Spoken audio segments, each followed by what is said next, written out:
All right, thank you so much for sticking around for the Q&A. We have a great conversation coming up. How great was it to watch that particular movie in this particular theater? Great interactive experience. Okay, I would love to welcome back to the stage the director, writer, producer, André Gaines.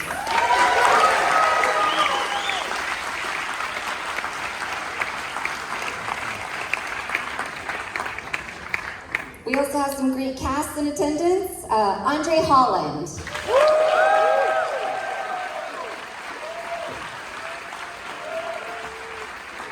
Andre's on his way. How about Kate Mara?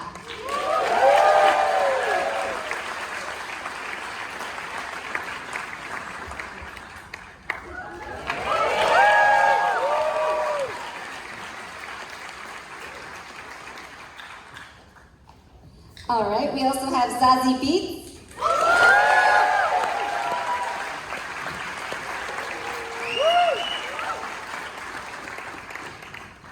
Aldis Hodge.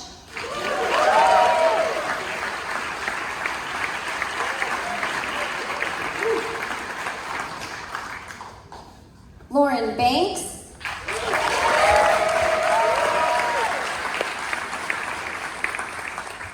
And last but not least, producer Jonathan Baker.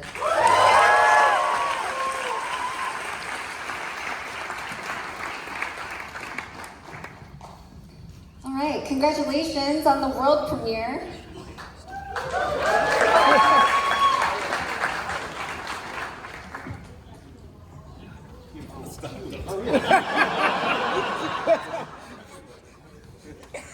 Co-writer, Q? Yes, thank you.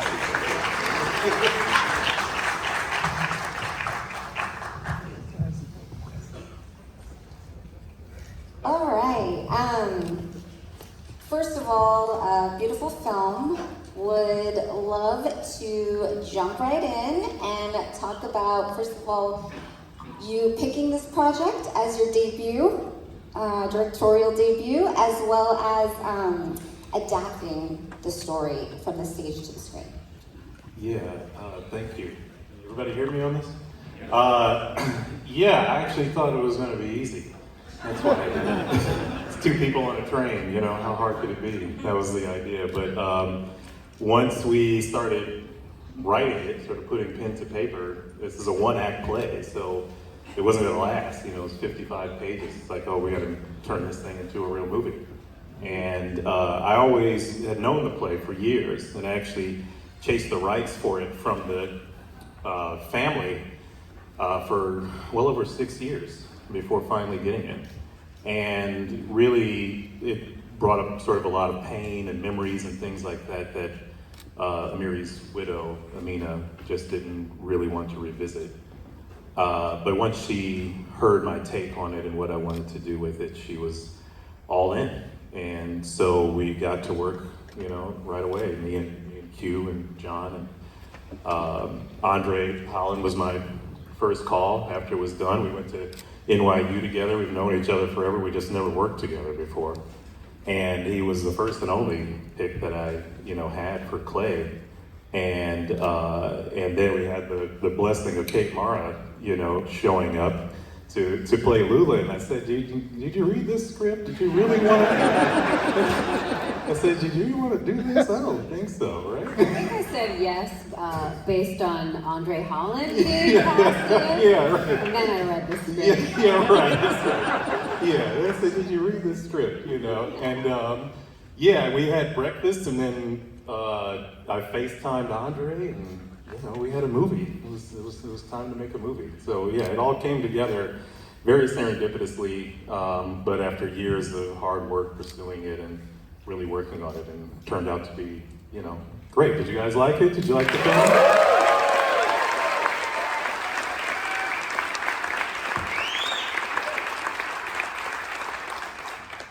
For André and Q, can you talk a little bit about the way you saw the relevance of the story and how that kind of resonates today? Yeah, sure. Qasim, Basirm, it's Qasim. Basirm, thank you, Lauren. It was, so Andre's always, he's keeping our figures alive. You know, if you know his work, he's done these incredible documentaries on some of our legends. So when he came to me with this, it was like, what are you talking about? Absolutely, right? The relevance to be writing this thing, we went back and forth for a minute, and to try to stay consistent with Amir's words while bringing the present, it was like some stuff, you don't gotta change it all, you know? And that's kind of wild. That stuff from '64 is still like the same as today.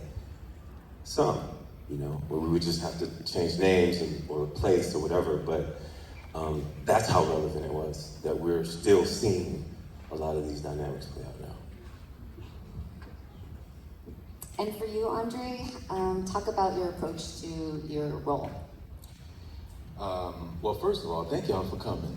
We appreciate that.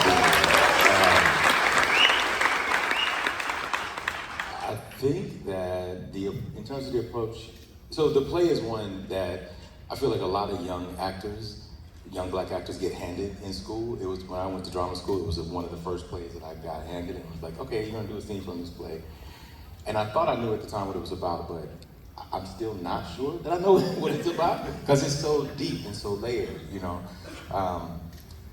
In terms of the approach, I started with the play and like really trying to get inside of that and understand what it is that Amiri Baraka is trying to communicate with the text. I think, you know, the context around which he was writing it just after MLK was gone, and Malcolm and Kennedy, like he was writing against that. And I think one of the claims that he's trying to make in the play is one about like change, I think what he's saying is that like,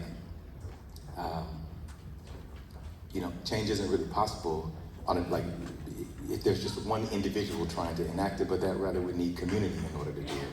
I think that's what happens to Clay at the end, is that he tries to step out of this thing, and then, you know, in the play itself, he ends up getting killed. But that was something that was really interesting to me. So I was trying to approach the play and understand it for what it was, and then of course, under the brilliant direction of Mr. Gaines, we, you know, found a whole bunch of other things. So for Kate and Zazie, there's a lot of really interesting power dynamics in this particular story.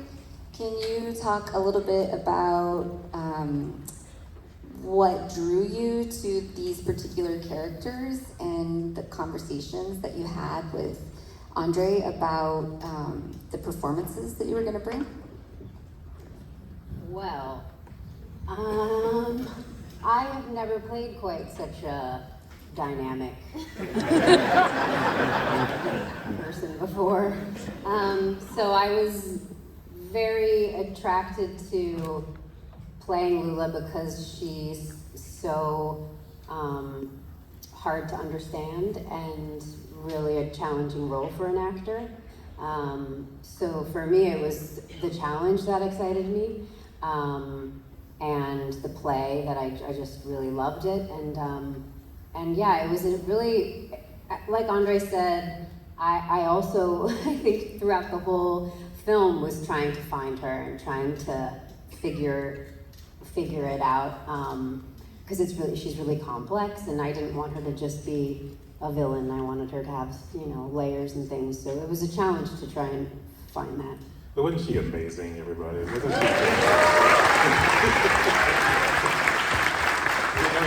You're in the middle of the, what do you guys call it, the Cape Marathon? The Cape Marathon. Movie yesterday, one today, and one tomorrow, but you know. But I think this one's at the top of the list. And yeah, I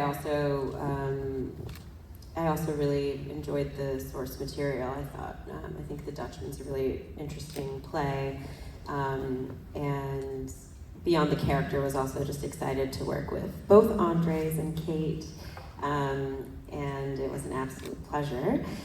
But I think it was interesting, you know, you and I had to talk a lot about like our backstory, and you know, I was a new character, and so we kind of had a lot of flexibility in how to build her within the story. And what I thought was interesting was I feel like Andre Gaines and we went back and forth, I think from like a male and female perspective of what was happening. And I think, I feel like you were more defensive of Clay. And I was like, Clay doesn't know how to communicate. I'm like, there's a reason she went with this man and blah, blah, blah. And so it was like an interesting thing of like, not making her too harsh or like not understanding. Or also for me, I also wanted her to be not just like the grounded, supportive Black wife, but I also wanted her to be someone who was also complicated, who was struggling, was also dealing with her own identity. And so, I think for me, the big conversation was how to complicate her, and for them to meet each other within that complication in their marriage, and to be there for each other ultimately through that. So can I tell a little filmmaker story for a second? Please. So Zazie originally passed on this project well, let me tell you a story, it's got a good ending. Because she was getting married and didn't want to do this. Congratulations, her husband David is in the audience. And where's David? Did you just I root for moved yourself? my honeymoon for this. Yeah, he moved her honeymoon for this. And I said, I can't accept your past, you have to do this movie. And then I get a call from André Holland, or a text, and he's like, I just ran into Zazie on the street. And I was like, ambush her and tell her to make this movie. And so we went around and around, and finally, you got married, you had your honeymoon for a little bit, right? Well, no, we moved it. You moved it, oh, that's right, I didn't know that, but thank you. And then came to make the movie, and was just fantastic, and it was wonderful. She was fantastic. And we owe her a honeymoon. We gotta make another movie. We'll do that. So it sounds like Andre was basically the casting director. He kind of did serve that role. That's why you got to start with the right one, you know. But sometimes you got to jump out of the bushes on people and make them do some stuff. Yeah. So Aldis, how did you come to the project?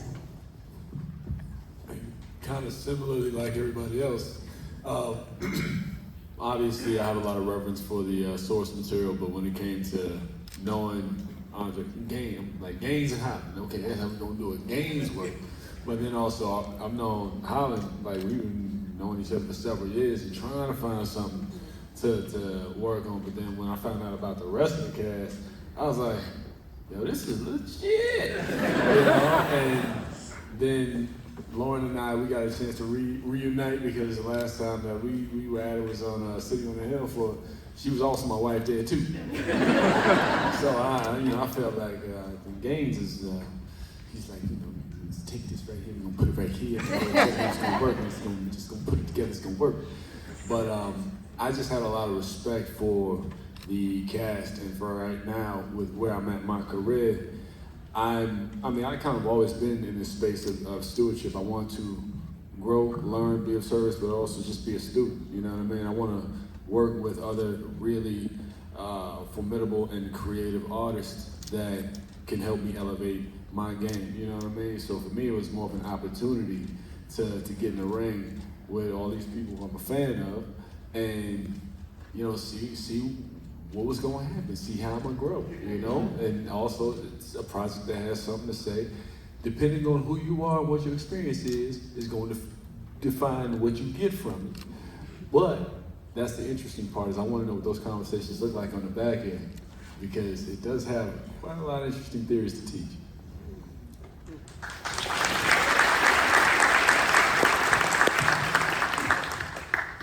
Speaking of teachers, Lauren, would you like to tell us a little bit about your personal connection to the story? Oh, sure, gladly. This story came, across my desk, and the subject line said Dutchman. And I said, what? And that is because Al Freeman Jr., who originated Clay in the first screen adaptation, was my professor in college. And I was a part of Al Freeman's very last class of students at Howard University before he passed. So I know the film very well. And I'm a huge fan of American Rocca, who also went to Howard, and there was just too much synergy there. And then, ironically enough, I click on the screenplay, and it's written by Qasim Basirm. And Qasim was his first film. When I was the Howard Players president, I advocated very strongly to get a talkback and a screening of Qasim's first film at Howard. So there's way too much synergy there for me to say no, and it was a direct offer anyway, so I was like, well, I don't got to do anything but say yes. I mean, okay, let's keep those things coming. So very easy, work I believe in with people I believe in who also believe in me. So there you go.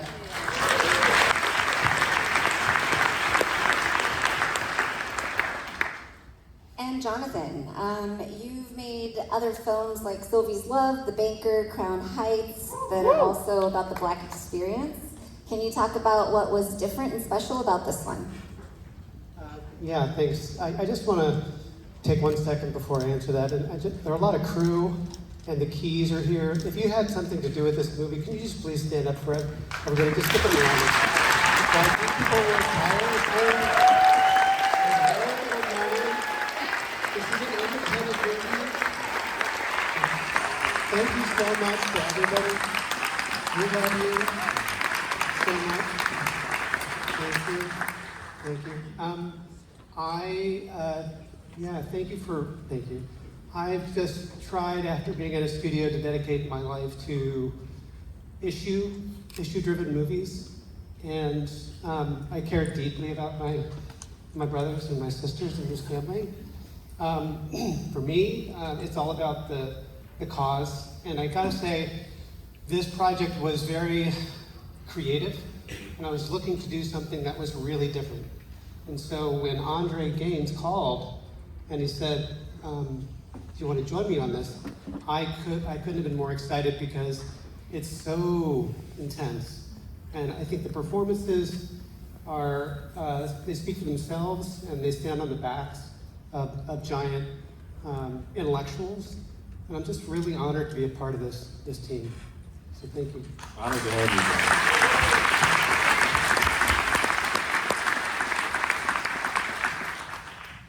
In order to kind of wrap up the conversation, Andre Gaines, will you please talk to us a little bit about what you want people to take away from this film? Yeah, I think that, I learned something different every time I watch it. Like both Kate and Andre said, there was a lot of path to discovery in the writing and the source material itself. Andre would come to the set with the play, and I would take it from him. You can't read this thing anymore. You gotta look at the script, because we don't know what's happening in this play, but we do know what's kind of happening in this script. And so we were sort of using that as some type of an anchor. And, I think looking at it even now is that you can change your story, is what I kind of take away from it. It's really an author trying to rewrite his own story or undo some of history or some of the damage or some of the pain or things like that might have come through history. Because when Amiri Baraka wrote this play in '64, it came from a very pessimistic place. It came from a place where he did not feel that there was any value in American culture and assimilation and sort of being part of society, and if you tried to, it would end up in your death. And this was a direct reversal or counter narrative of that, where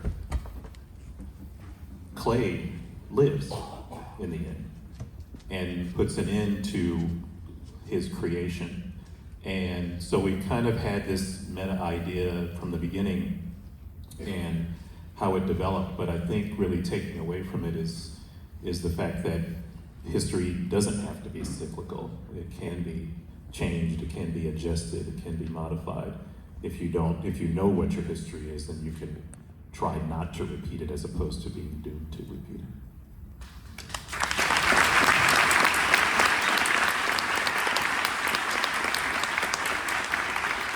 Thank you so you. I would like to remind everyone that there's a QR code up here on the screen. This film Vote. is Vote. yes. This film is eligible for an audience award, and the voting will be open for a half hour. So go ahead and get your votes in and share on social. Tell everyone about the movie. It still has additional screenings here at South by Southwest. I would like to thank everyone for joining us today and congratulate you on the work you have. Thank you. Thank you so much.